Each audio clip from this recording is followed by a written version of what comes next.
After a week that saw several rallies and protests, yet another demonstration has been going today in Nashville. With again, the main issue, protecting the public and especially children from mass shootings. State Capitol reporter Chris O'Brien gives us a glimpse inside the scene with some dramatic imagery, all to make a point.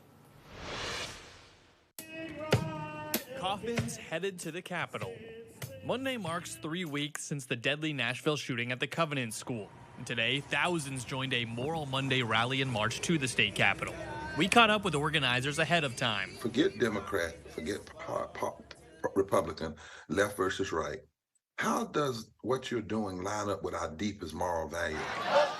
The last 3 weeks have seen a string of different forms of protest, including children marching to the governor's residence with letters they wrote asking for gun reform. I just don't want anyone else to, well, die. I want to be a scientist, and I can't do that if we're busy with precautions about someone coming into our school.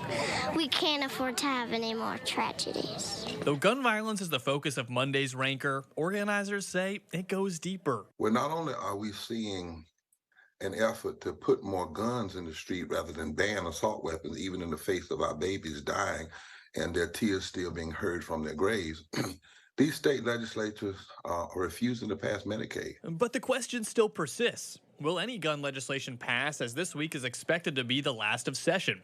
Governor Bill Lee has urged the General Assembly to pass an order of protection law, but chose not to push a bill himself.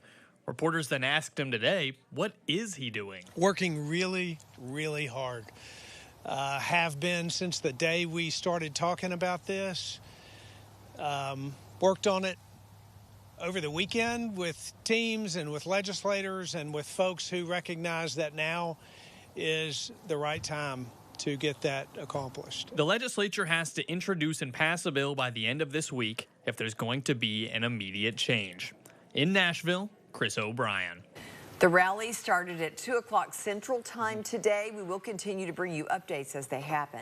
Meanwhile, Knox County commissioners considering a show of support for some of Governor Bill Lee's new gun control proposals. They're considering a resolution of support for the executive order improving background checks and the governor's call for a law to keep guns out of the hands of dangerous people. Also, they're encouraging state spending on upgrades to school buildings like stronger doors, windows, magnetic door locks, surveillance cameras, and armed guards.